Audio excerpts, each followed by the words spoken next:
c'est quelqu'un de particulier, puisqu'elle est fonctionnaire au sein du SPOE, détachée au sein du cabinet de Philippe Henry.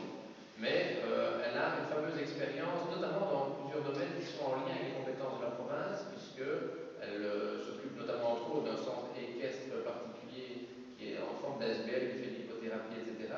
Mais également très impliquée dans une entreprise de formation par le travail. Donc je crois qu'elle pourra en parler elle-même quand elle va discuter, mais que le domaine de la formation professionnelle, on sait à quel point dans l'arrondissement, non seulement il y a beaucoup de métiers en pénurie, et par ailleurs il y a beaucoup d'outils de formation, mais il n'y a parfois une inadéquation, et donc les EFT ont un grand taux de réinsertion à l'emploi dans des métiers particulièrement qui ne sont pas toujours suivis par des filières traditionnelles.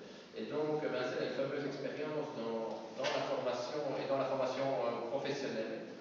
À côté de cela, dans ses choix de vie, elle incarne bien écolo puisqu'elle a fait le choix d'un habitat groupé en étant maman de 3 enfants. Et je disais particulière puisqu'il n'y a pas d'élu au conseil communal de Crisnay, mais elle a été choisie au CPS par, je pense que les responsables politiques, tous partis confondus, reconnaissent que dans Crisnay, écolo a un poids et a une force de proposition.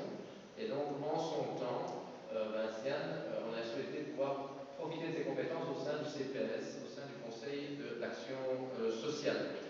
Donc voilà, voir demain réagir aujourd'hui, on la traite souvent d'hyperactive parce qu'elle est présente sur beaucoup de fronts, dans différents endroits, et donc c'est une fameuse gestion. Et donc, en résumé, on a souvent fait des portraits, j'allais faire une comparaison, c'était drôle. Je veux dire qu'il y a des hyperactivités qui sont positives, où on réussit à gérer, c'est pas comme dans d'autres communes où l'hyperactivité était contre-productive, comme par exemple la ville de Wic, on voit plusieurs personnes. Ici, c'est une hyperactivité qui est bien ancrée dans le terrain. Le terrain des associations, le terrain associatif, dans l'école. Je l'ai connu sur la brocante de Crisnay quand il y avait un gros travail de l'école qui était très très dynamique et qui mettait l'ambiance autour pour sauver les écoles de quartier, pour les dynamiser. Et donc voilà, c'est une expérience de terrain et non pas une expérience uniquement dans les livres.